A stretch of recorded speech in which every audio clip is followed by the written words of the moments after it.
जय हिंद स्टूडेंट, उम्मीद करता हूं आप सभी स्वस्थ, मस्त, खुश और सुरक्षित होंगे। आज के वीडियो में हम डिस्कस करेंगे दो इंपॉर्टेंट नोटिस पे। हालांकि यूपी ट्रिपल एससी द्वारा 4 नोटिस जारी की गई थी, लेकिन हम दो इंपॉर्टेंट नोटिस पर डिस्कस करेंगे, जिसमें सबसे पहली और इंपॉर्टेंट नोटिस है आपकी ग्राम पंचायत अधिकारी के सिलेबस से रिलेटेड क्या एग्जाम का पैटर्न होगा, उस पर डिस्कस करेंगे। इसके अलावा लेखपाल डीबी जो मोस्ट अवेटिंग वैकेंसी है, मतलब इसको सुपरस्टार वैकेंसी भी आप कह सकते हैं, उसकी फाइनली डीबी की डेट जारी कर दी गई है। क्या क्या उसमें इंपॉर्टेंट की पॉइंट्स हैं, क्या जाएंगे उसके कट ऑफ, क्या डॉक्यूमेंट्स चाहिए, सारी डिटेल इस वीडियो में आपको मिलेगा। तो वीडियो को अंत तक देखिएगा, क्योंकि बहुत से लोग नोटिस के बाद भी गलती कर जाते हैं। तो इस वीडियो को देखेंगे, आपके सारे इंपॉर्टेंट पॉइंट्स कवर हैं, तो इस वीडियो को अंत तक जरूर देखेगा। और वीडियो में आगे जाने से पहले हमारे उन जवानों को कोटि कोटि नमन है जो कल आतंकियों से लड़ते हुए शहीद हो गए थे, तो उनको हमारी तरफ से श्रद्धांजलि। हमें प्राउड होना चाहिए अपनी आर्मी पर और अपने जवानों पर। चलिए चलते हैं वीडियो की ओर। पहले हम बात कर लेते हैं ग्राम पंचायत अधिकारी को लेके। तो ये यूपी ट्रिपल एस की तरफ से नोटिस जारी की गई है, वो आपको बताया ये सिलेबस चेंज होने वाला था, उसी को रिलेटेड ये नोटिस है। फाइनली सिलेबस चेंज हो गया है और क्या आपका एग्जामिनेशन पैटर्न है उसे आइए देख लेते हैं। ठीक है, तो आपका एग्जामिनेशन पैटर्न में देख लीजिए कि 3 भाग में आपका एग्जाम डिवाइड कर दिया गया है। टोटल 100 मार्क्स का आपका एग्जामिनेशन है, 100 क्वेश्चन भी होंगे। 120 मिनट में आपको एग्जामिनेशन पूरा करना है। निगेटिव मार्क्स भी इसमें अवेलेबल है, 1/4 आपका निगेटिव मार्क्स है। ठीक है, तो 1/4 आपका निगेटिव मार्क्स होगा, यानी 0.25 मार्क्स आपके कट जाएंगे। ठीक, अब हम बात कर लेते हैं कि क्या पैटर्न चेंज किया गया है। तो देखिए, भाग 1 में पंचायती राज व्यवस्था का इतिहास तथा उसके संबंध में संवैधानिक उपबंध के 10 क्वेश्चन 10 मार्क्स के होंगे। ठीक है, इसके अलावा पंचायतों का वर्तमान स्वरूप उत्तर प्रदेश राज्य की परिप्रेक्ष्य में 10 क्वेश्चन 10 मार्क्स के। पंचायतों के वित्तीय स्रोत व कार्य योजना 10 क्वेश्चन 10 मार्क्स के। पंचायती राज व्यवस्था को सशक्त करने के उपाय 5 क्वेश्चन 5 मार्क्स के।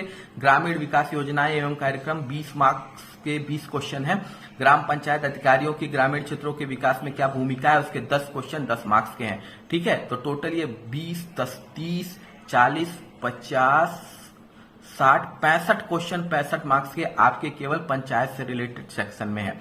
फिर भाग 2 है, वो आपका कंप्यूटर रिलेटेड सेक्शन है और इसमें आपके 15 क्वेश्चन है 15 मार्क्स के। ठीक है, और तीसरा भाग है आपका यूपी स्पेशल, जहां 20 क्वेश्चन 20 मार्क्स के हैं, यानी टोटल 100 क्वेश्चन आपको करने हैं 100 मार्क्स के 120 मिनट में, जहां पे आपका 1/4 निगेटिव मार्क है। तो यही अपडेट है आपकी। इससे हम बात करते हैं यूपी ट्रिपल एससी लेखपाल डीबी को लेके। उससे पहले आप नोटिस देख लीजिए कि आयोग की तरफ से क्या नोटिस जारी की गई है, उसके बाद हम डिस्कस करेंगे सारे इंपॉर्टेंट पॉइंट्स पर। तो चलिए चलते हैं, देख लेते हैं। तो ये है लेखपाल की डीबी नोटिस जो यूपी ट्रिपल एससी द्वारा फाइनली जारी कर दी गई है। और इसमें देखिए 8085 पदों पर चयन हेतु ये होने वाला है एग्जामिनेशन, ये सबको पता है।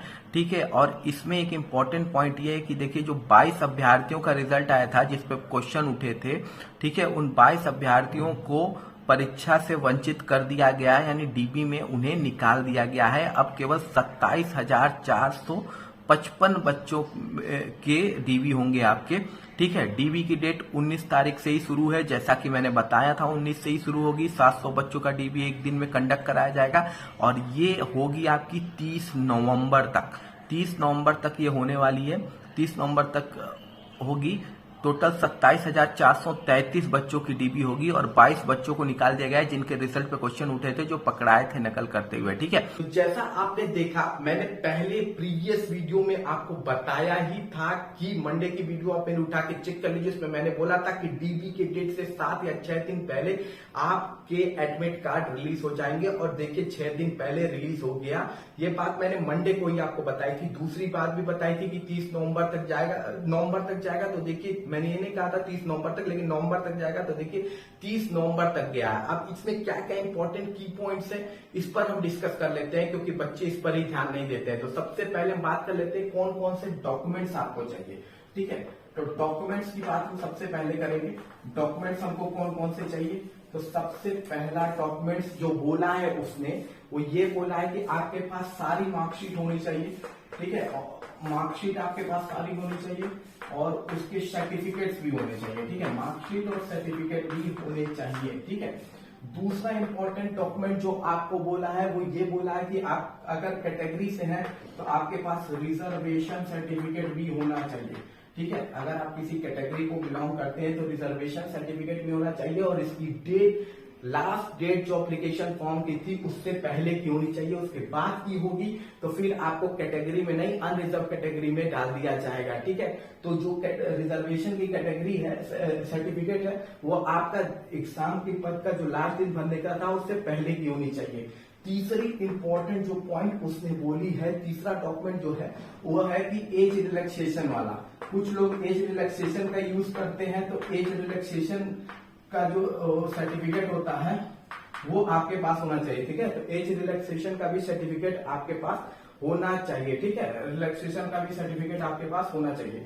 इसके अलावा जो एक डॉक्यूमेंट और बात की गई है तो वो है आपका फोटो होनी चाहिए आपके पास, पासपोर्ट साइज की फोटो, ठीक। पासपोर्ट साइज की फोटो होनी चाहिए। 2 मांगा है, आप 6 लेके जाइए, कोई इशू नहीं है। 2 मांगा है लेकिन आप 6 लेके भी जा सकते हैं, फोटो ले जाने में कोई इशू नहीं है। वहां पे हम मेन मोटिव है कि कम नहीं होना चाहिए, गायब हो गया तो 4 तो रहेगा ना यार, तो जितना आपका मन हो ले जाइए, फोटो ले जाना है, 2 मिनिमम उसने कहा है। इसके अलावा आपको डॉक्यूमेंट वेरिफिकेशन लेटर ले जाना है, ठीक है। क्या ले जाना है? डॉक्यूमेंट वेरिफिकेशन लेटर, ठीक। और उसके बाद डॉक्यूमेंट वेरिफिकेशन लेटर के अलावा उसमें 4 अलग अलग और भी डॉक्यूमेंट्स वो है, डॉक्यूमेंट्स दिए गए हैं, उन्हें भी आपको इसके साथ ले जाना है। डॉक्यूमेंट वेरिफिकेशन लेटर के साथ 4 डॉक्यूमेंट और दिए गए हैं यूपी द्वारा, उन्हें भी भर के ले जाना है। उसमें कुछ डॉक्यूमेंट्स भरने भी होंगे तो उन्हें भी भर के ले जाना है। इसके अलावा आपको आइडेंटिटी कार्ड ले जाना है। आइडेंटिटी कार्ड मतलब कि आधार कार्ड, पैन कार्ड, कोई भी जिसमें आपका फोटो हो, एड्रेस हो, खासकर आधार कार्ड में ही, आधार कार्ड रहे तो सही है, आधार कार्ड चाहिए, ठीक है। एक आइडेंटिटी कार्ड, तो ये इंपॉर्टेंट डॉक्यूमेंट्स हैं, ये आपको ले जाने हैं, ये इंपॉर्टेंट है, इसको एकदम देख लीजिए, इसमें से कुछ भी छूटना नहीं चाहिए। ओरिजिनल कॉपी ले जानी है, इसके अलावा फोटो कॉपी भी ले जानी है। उस फोटो कॉपी में आपका सिग्नेचर होना चाहिए, यानी कि सेल्फ अटेस्टेड फोटो कॉपी ले जानी है, ठीक है। इनमें से अगर कोई डॉक्यूमेंट आपके पास नहीं है तो फिर आप देख लीजिए आपको क्या करना है, ठीक। लेकिन अगर है तो अच्छी बात है, सारी ये चीजें ये इंपॉर्टेंट डॉक्यूमेंट्स हैं। अब ये डॉक्यूमेंट्स तो हो गए। अब मेन क्वेश्चन और था जो व्हाट्सएप में मेरे आया था, और वो क्वेश्चन ये था कि डॉक्यूमेंट वेरिफिकेशन लेटर कहाँ से डाउनलोड होगा भैया, ठीक है। कैसे पता चलेगा कि कौन से डेट में हमारा पड़ा है? तो देखिए बड़ी सिंपल सी बात है, आप UPSSC की वेबसाइट खोलेंगे तो वहां पे एक देखिए ब्लू और ब्लैक, व्हाइट और ब्लैक में शायद शो करते हुए आता है, जिसमें आपका कॉल लेटर सब कुछ मेंशन होता है। तो उसी में नीचे आप आएंगे तो वहां पे आपका डॉक्यूमेंट लिख के आता है डाउनलोड डॉक्यूमेंट वेरिफिकेशन लेटर।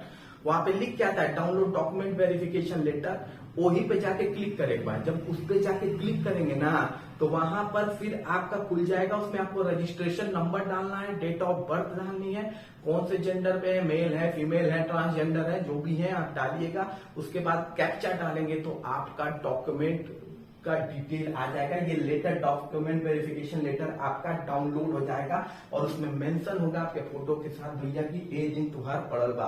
तो वहां से ये है, जो लोग को पता नहीं चला कि किस दिन है, कहां से मिलेगा, तो मैंने आपको बता दिया। UPSSC के होम वेबसाइट पे जाने पे ऊपरी बॉक्स बन के आता है नीचे, जिसमें लिखा रहता है download call letter etcetera etcetera. उसी में एक जगह लिखा होता है कि डाउनलोड डॉक्यूमेंट वेरिफिकेशन लेटर, वहीं पे जाके आपको क्लिक करके अपनी डिटेल ले लेनी है और उसमें जो फॉर्म है वो भी डाउनलोड करना है। और उस चीज को बड़े ध्यान से भरिएगा, और जो 4 डॉक्यूमेंट्स वो दिए हैं वो बड़े ध्यान से भरिएगा। सबकी फोटो कॉपी भी करा लीजिएगा, फोटो कॉपी सेल्फ अटेस्टेड होने चाहिए। तो पहला की पॉइंट और पहला क्वेश्चन आपका क्लियर हो गया।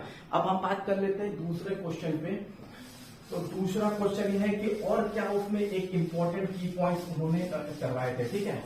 तो ये आधार कार्ड ले जाना मत भूलिएगा, क्योंकि नीचे थोड़ा मेंशन किया है डॉक्यूमेंट में, साथ साथ में नीचे मेंशन किया है, तो आधार कार्ड ले जाना मत भूलिएगा, ठीक है। अब एक इंपॉर्टेंट की पॉइंट और उन्होंने बताए, वो ये है कि मान लीजिए अगर आपका जिस दिन डेट है डॉक्यूमेंट वेरिफिकेशन का, उस दिन आप पहुंच नहीं सकते या कोई बड़ा इश्यू हो गया, कोई प्रॉब्लम हो गई है जो जेन्युइन है, तो ऐसे में आप लेटर लिख सकते हैं यूपी ट्रिपल एस को और जमा कर सकते हैं आपकी डॉक्यूमेंट वेरिफिकेशन की डेट से पहले। तो ऐसे बच्चों को यूपी ट्रिपल एस मौका देगा 30 नवंबर को डॉक्यूमेंट वेरिफिकेशन का। ये याद रखिए, 30 नवंबर से पहले अगर आपके लेटर सबमिट है तो आपको मौका मिलेगा। मान लीजिए पर्टिकुलर डेट पे आपका डॉक्यूमेंट वेरिफिकेशन पड़ा और आप उस दिन नहीं पहुंच सकते, कोई बड़ा रीजन हो गया, कोई प्रॉब्लम आ गई, तो ऐसे में अगर आप ऑलरेडी लिख के भेज देंगे यूपी ट्रिपल एस को, तो यूपी ट्रिपल एस आपको एक और मौका देगा और वो मौका होगा 30 तारीख को। 30 नवंबर को जो बच्चे कुछ होंगे और जिनके एप्लीकेशन यूपी ट्रिपल एस के पास आएंगे लेटर जिसमें उन्होंने इशू अपने बताएंगे जेन्युइन होंगे, तो उनको भी 30 तारीख को मौका मिलेगा। तो ऐसा नहीं है कि अगर आपका डॉक्यूमेंट छूट रहा है किसी बड़े सॉलिड रीजन की वजह से तो आप दोबारा डॉक्यूमेंट वेरिफिकेशन दे सकते हैं। ये भी उसमें एक की पॉइंट था, मैं आपको बता दे रहा हूं। इसके अलावा डीवी स्कीप का बहुत इंपॉर्टेंट काम है, क्योंकि जहां तक ये डॉक्यूमेंट वेरिफिकेशन चल रहा है तब तक तो एसएससी सीजीएल के भी रिजल्ट आ जाएंगे। तो बहुत से बच्चों से उम्मीद करता हूं डीवी के लिए। देखिए इसमें एक की पॉइंट ये भी बोला था कि उन 22 बच्चों का जिनका रिजल्ट डिक्लेयर हो गया था और जो नकल में पकड़ाए थे उनको निकाल दिया गया डॉक्यूमेंट वेरिफिकेशन में, उनके रोल नंबर नहीं आए हैं। इसके अलावा एसटीएफ बैठेगी, वो कंटिन्यूअस जांच पे रहेगी डॉक्यूमेंट वेरिफिकेशन में भी, ताकि और भी जो है इलीगली वो पकड़ा जाए। देखिए 100% तो एकदम नहीं पकड़ाएंगे, लेकिन ये हो सकता है धांधली में कम के चांसेस है। और अगर ऐसा होता है और अगर अच्छे खासे बच्चे डीवी को स्कीप करते हैं तो फिर आपकी कैटेगरी वाइज जो कट ऑफ होगी वो काफी डाउन जाएगी, जिसमें यूआर कैटेगरी की जो कट ऑफ होगी, अनरिजर्व कैटेगरी की जो कट ऑफ की बात कर रहे हैं अगर, तो अनरिजर्व कैटेगरी की कट ऑफ क्या होगी, तो अनरिजर्व कैटेगरी की कट ऑफ आपकी चली जाएगी 78.75 से 79 के बीच में, ठीक है। इससे ज्यादा कट ऑफ भागने की उम्मीद नहीं है। ईडब्ल्यूएस में ये कट ऑफ जो होगी इकोनॉमिक वीकर सेक्शन में ये आपका 78.50 के आसपास होगी। ओबीसी कैटेगरी की जो कट ऑफ होगी वो 78 के आसपास होगी। एससी कैटेगरी की जो कट ऑफ होगी वो 75 के आसपास होगी। एसटी कैटेगरी की जो कट ऑफ होगी 69.80 के आसपास होगी। और इसके अलावा जो फीमेल कैटेगरी है, फीमेल कैटेगरी की अगर आप कट ऑफ की बात करेंगे फीमेल कैटेगरी की, तो फीमेल कैटेगरी की जो कट ऑफ होगी वो 76.75 के आसपास जाएगी। तो ये आपकी कट ऑफ हो सकती है। स्ट्रिक्टनेस रखी गई है डॉक्यूमेंट वेरिफिकेशन में भी और अच्छे खासे लोग डीवी स्कीप भी कर रहे हैं। काफी यूट्यूबरों ने पूरा ट्रेंड चलाया था, तो अच्छा चांस है। तो जिन बच्चों के मार्क्स कम भी है वो डॉक्यूमेंट वेरिफिकेशन मत छोड़ना भाई, हो जाएगा तो तुम्हारे लिए अच्छा है, ठीक है, क्योंकि कट ऑफ डाउन जरूर भागेगा। सीट में देखिए सबसे ज्यादा कंपटीशन अगर किसी सीट में बता दूं तो सबसे ज्यादा यहाँ है ओबीसी कैटेगरी में है। ओबीसी कैटेगरी में 13,554 बच्चे बैठेंगे, ठीक है, सबसे ज्यादा इसी में बच्चे बैठे हैं ओबीसी कैटेगरी में। कितनी सीट पर बैठे हैं, तो ये बैठे 2174 सीट पर हैं। तो और दूसरा सबसे ज्यादा कंपटीशन है ईडब्ल्यूएस कैटेगरी में। ईडब्ल्यूएस कैटेगरी में भी लगभग 5,568 बच्चे बैठे हुए हैं। और कितनी सीट पर ये बच्चे बैठे हुए हैं, तो ये बच्चे बैठे हुए हैं 798 सीट पे। तो मेनली जो सबसे ज्यादा कंपटीशन है इसी दो कैटेगरी में, ओबीसी और ईडब्ल्यूएस में। बाकी अनरिजर्व कैटेगरी का तो अच्छा खासा है, लेकिन यूआर कैटेगरी जितनी भी ज्यादा लीव होगी, जितना भी ज्यादा खाली होगा, इन दो सारी कैटेगरी को उतना ही फायदा होता है, क्योंकि तब यूआर के बराबर कट ऑफ मार्क्स वाले ऊपर चले जाते हैं, जिससे इनके कट ऑफ डाउन होने लगते हैं ईडब्ल्यूएस, ओबीसी, एससी, एसटी के। लेकिन जो ज्यादा बच्चे हैं आरटीआई रिपोर्ट के अनुसार उसमें सबसे ज्यादा इसमें है ओबीसी में, दूसरे ईडब्ल्यूएस में। तो ये आपकी कट ऑफ होगी। मैंने सारे की पॉइंट आपके कवर कर दिए हैं, कोई की पॉइंट छूटा नहीं है। डॉक्यूमेंट मैंने बता दिया। मैंने ये भी बता दिया कि आप उस दिन अगर नहीं जा पाते हैं तो क्या आपके पास सोल्यूशन है, ये भी यूपी ट्रिपल एस ने बताया। कोर्ट के केसेस भी यूपी ट्रिपल एस ने नीचे मेंशन किया है। तो ये सारी डिटेल मैंने आपको दे दी है, इसके अलावा और कुछ नहीं है। डॉक्यूमेंट कैसे डाउनलोड होगा वो भी मैंने आपको बता दिया है। उसके बाद जो भी चैनल पे नए हैं प्लीज चैनल को लाइक और सब्सक्राइब जरूर कीजिए। मिलते हैं अगली वीडियो में। जय हिंद, जय भारत।